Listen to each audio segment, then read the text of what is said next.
Quelle parade face au variant Omicron qui se propage de plus en plus. Réunion d'urgence des ministres de la Santé du G7 ce lundi. Alors que l'on tente encore d'évaluer le danger, les frontières se ferment. Conséquence, vous le verrez, c'est la pagaille dans les aéroports. Je ne suis pas venu ici pour incarner un État faible. Le message de Sébastien Lecornu à son arrivée ce dimanche soir en Guadeloupe. Opération déminage pour le ministre des Outre-mer. 2 semaines après le début du mouvement de contestation né du rejet du pass vaccinal. Sébastien Lecornu qui est aussi attendu en Martinique. Créateur engagé, il était surnommé le roi du streetwear de luxe. Virgil Abloh, premier directeur artistique noir de la maison Louis Vuitton, s'est éteint à l'âge de 41 ans, emporté par un cancer. Nous lui rendons hommage en fin de journal. Bonjour à tous et bienvenue si vous nous rejoignez sur France 24. La France dit avoir identifié 8 cas possibles du variant Omicron sur son territoire. La confirmation n'est plus qu'une question d'heure. Tout le week-end, la liste des cas et des pays touchés s'est allongée sur presque tous les continents. Dans quelques heures, réunion d'urgence des ministres de la Santé du G7 et en attendant d'en savoir plus sur sa résistance au vaccin, place au principe de précaution. Partout les frontières se ferment, notamment avec l'Afrique australe. Le récit d'Alexandre Allais. Des passagers agglutinés, de nombreux vols annulés, d'interminables files d'attente. Face aux nouveaux variants, plusieurs pays ont décidé de fermer leurs frontières aux voyageurs venant d'Afrique australe.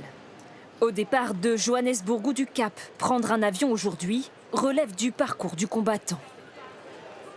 Mon avion pour rentrer à Londres a été annulé. Du coup, là, je vais prendre un avion à Amsterdam, essayons de rentrer à Paris pour ensuite, après, peut-être rentrer à Londres, mais je ne sais pas du tout comment ça va se passer. Je vais voyager avec Qatar Airways et du coup, j'ai reçu un email en me disant que ça allait être annulé et que je ne pourrais pas rentrer. On a le travail lundi, il faut quand même rentrer, penser à rentrer et ouais, quand même, c'est stressant et on aimerait bien trouver vite une solution.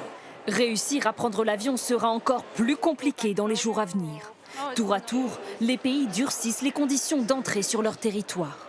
D'abord, le Royaume-Uni. À partir de mardi, tout passager qui arrivera devra se soumettre à un test PCR et s'isoler 2 jours dans l'attente du résultat. Au Maroc, tous les vols en provenance de l'étranger sont suspendus dès minuit. Enfin, Israël a annoncé fermer ses frontières aux ressortissants étrangers pendant 2 semaines. Autant de mesures drastiques qui inquiètent certains responsables du secteur aérien. Si ce genre de mesures d'interdiction se généralise en Europe et dans le monde entier, c'est une catastrophe pour le transport aérien. Les compagnies vont resserrer la toile, devoir baisser les coûts, les restructurations vont se poursuivre. Derrière ces restrictions, le spectre d'une nouvelle semaine, voire 2 mois entiers d'avions cloués au sol. Les premières vagues de Covid dans le secteur aérien ont causé 71 milliards de pertes en 2020. Sébastien Lecornu est arrivé ce dimanche soir en Guadeloupe, 2 semaines après le début du mouvement de contestation.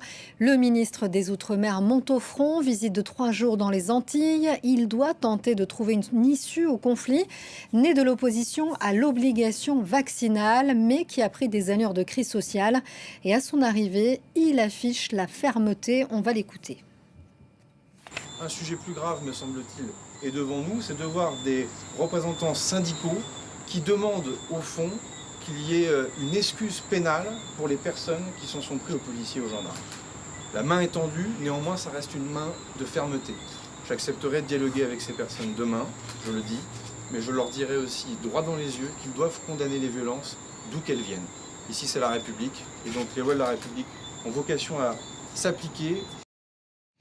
Le ministre des Outre-mer qui doit aussi discuter de l'autonomie de l'île avant de gagner la Martinique lundi soir. Là-bas aussi, on a pu assister à des scènes de guérilla urbaine ces derniers jours. Alors quel est l'état d'esprit de la population face à l'envoyé de la métropole? Reportage Marc de Chalvron. Sur le front de mer de Fort-de-France, on est bien loin des barrages et de la situation explosive qui sévit sur l'île depuis près d'1 semaine. Et pourtant, la crise est bien dans les esprits de tous, avec d'abord l'obligation vaccinale, bien sûr, pour les soignants et les pompiers, qui a bien du mal à passer. D'obliger aux gens de prendre un vaccin, ça veut dire qu'on est encore en esclavage ou bien on est encore sous une... Il faut être obligé pour prendre un vaccin. Non, on ne peut pas faire ça.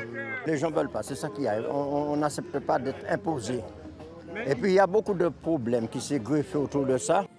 L'obligation vaccinale a servi de catalyseur à une crise désormais multiple. Le chômage, le mal-être de la jeunesse, le rapport complexe à la métropole. La visite du ministre peut-elle au moins faire baisser la tension? Au marché ce matin, certains n'ont pas beaucoup d'illusions. Vous espérez que ça va faire calmer la situation ou pas? Non. Non, pourquoi? Non, parce que voilà, c'est le gouvernement, c'est lui qui nous a mis dans cette situation, donc je ne pense pas. D'autres, en revanche, sont plus optimistes. Parce qu'il faut qu'ils leur montrent qu'on est quand même important pour eux. Et c'est ça que les Antillais disent.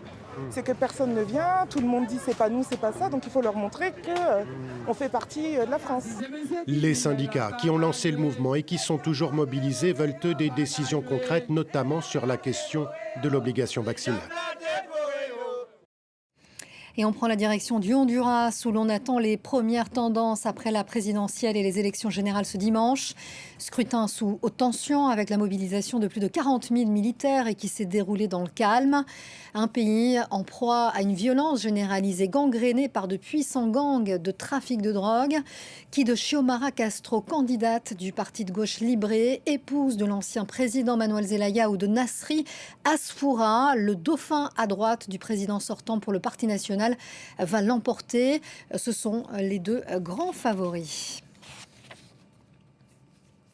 On en vient maintenant à cette question: comment empêcher un nouveau naufrage comme celui qui a fait 27 morts mercredi dans la Manche? Réponse apportée ce dimanche lors d'une réunion d'urgence européenne à Calais. Le déploiement 24 heures sur 24 d'un avion de Frontex sur le littoral. Le ministre de l'Intérieur Gérald Darmanin, qui a par ailleurs demandé à Londres de rendre son marché du travail moins attractif. Kevin Battista. Une réunion voulue par la France à Calais, d'où partent de nombreux candidats à l'émigration vers l'Angleterre. Objectif des discussions entre Français, Belges, Néerlandais, Allemands et représentants de l'Union européenne, lutter contre les passeurs. À la sortie, relativement peu d'avancées, si ce n'est un avion de l'agence européenne Frontex qui sera dépêché dès le 1er décembre au-dessus de la Manche. Les ventes de petits bateaux seront davantage encadrées et suivies. Enfin, les 4 pays ont déclaré leur volonté de renforcer la coopération opérationnelle, y compris avec le Royaume-Uni. Un voisin jugé trop attractif par le ministre français de l'Intérieur. Si les migrants viennent ici à Calais, à Dunkerque, dans le nord de la France, et risquent leur vie pour traverser la Manche, c'est parce qu'ils sont attirés par l'Angleterre, notamment par le marché du travail qui fait que sans pièce d'identité, par exemple, vous pouvez travailler en Angleterre, mais aussi parce qu'il n'y a plus de voie légale pour demander l'asile, par exemple, en Angleterre. Le Royaume-Uni, grand absent de cette réunion. La ministre britannique de l'Intérieur, Priti Patel, a finalement été rayée de la liste des invités. Paris n'a pas apprécié la lettre publiée sur les réseaux sociaux par Boris Johnson ce jeudi, dans laquelle il appelait la France à récupérer les migrants partis depuis son littoral. Dans une tribune au journal The Sun, Priti Patel joue l'apaisement. Nous devons être créatifs pour trouver des solutions nouvelles à l'impact le plus fort possible. C'est ce dont Boris Johnson et moi-même sommes prêts à discuter avec nos homologues français à tout moment. La réunion de Calais intervient quelques jours après le pire naufrage de migrants de l'année dans la Manche. Au moins 27 personnes ont perdu la vie en tentant d'atteindre les côtes britanniques à bord d'un canot pneumatique.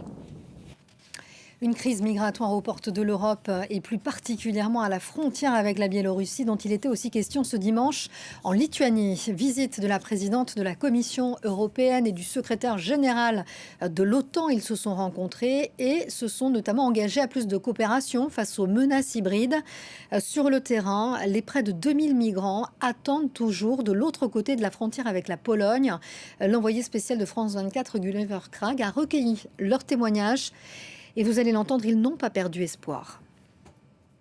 À l'intérieur du centre logistique de Brouski, les migrants ont tous les mêmes mots à la bouche. L'Union européenne, ses valeurs et les droits de l'homme. La Pologne fait partie de l'Union européenne. Si l'Allemagne a accepté, je pense très bien que la Pologne ne peut pas refuser. Comment se fait-il que la Pologne fait partie de l'Union européenne? Maintenant, la Pologne s'impose sur l'Union européenne. L'Europe, c'est en principe la paix et les droits de l'homme pour tous. C'est ce que tout le monde dit. Nous, on veut voir si c'est vrai. En Irak, on n'a pas de travail, pas de vie, pas de paix. Il y a le groupe État islamique. On vit avec l'espoir d'être sauvé par l'Europe. 99% de ceux qui sont ici ne veulent pas rentrer au pays, parce qu'ils ont un espoir. Tout le monde est là pour une raison. Le camp vit au rythme des repas, des arrivées de donations et des rumeurs. Quelqu'un aurait des amis qui seraient arrivés en Allemagne. Quelqu'un aurait vu des corps dans la forêt. Ou bien l'OTAN aurait fait un deal avec la Pologne pour la forcer à accepter les migrants. Le moindre lueur d'espoir fait l'objet de discussions interminables. L'actualité africaine maintenant, c'est ce feu vert du président congolais Félix Tshisekedi à une intervention armée de l'Ouganda dans l'est de la RDC. Les troupes ougandaises sont en effet autorisées à intervenir dans le Nord Kivu et en Ituri. Objectif, traquer le groupe armé ADF qui sévit dans cette zone. Précision de notre correspondant à Kinshasa, Clément Monroe. Selon plusieurs sources, la décision de Félix Tshisekedi de laisser rentrer les troupes ougandaises sur le sol congolais a été prise vendredi. Cette intervention prendrait la forme d'opérations militaires conjointes entre les deux pays, avec pour but l'élimination d'un ennemi commun, les ADF, les forces démocratiques alliées. Il s'agit d'un groupe armé originaire de l'Ouganda, mais qui est présent en RDC depuis les années 1990. Ce groupe est accusé d'avoir tué des milliers de civils dans les provinces du Nord Kivu et de l'Ituri ces dernières années. Et il est également soupçonné d'être derrière plusieurs attaques commises sur le sol ougandais, notamment le double attentat qui a frappé la capitale Kampala le 16 novembre. En réalité, cela fait longtemps que l'Ouganda cherche à obtenir ce feu vert de la RDC. En septembre, lors d'une interview accordée à France 24, le président Museveni s'était déjà dit prêt à intervenir sur le sol congolais. Mais cette possibilité crée déjà des remous. Le prix Nobel de la paix, le docteur Denis Mukwege, a parlé d'un accord, je cite, inacceptable. Il faut rappeler en effet que de nombreux Congolais restent traumatisés par la présence de troupes étrangères sur leur sol.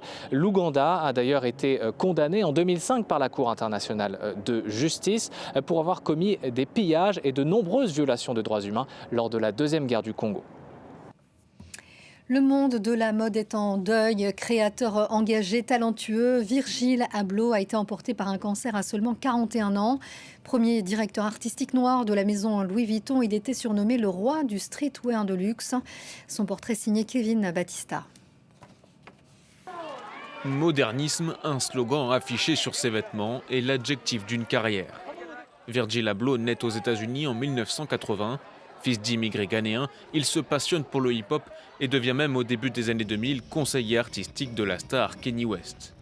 Devenu créateur, il connaît le succès avec sa marque de streetwear de luxe Off-White. En 2017 et 2018, ses vêtements lui valent un Brit Award.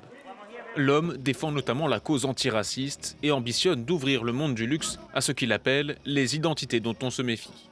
And the reality is, the path that he chose, the way that he's navigated the industry, his creations, the things that he thinks about.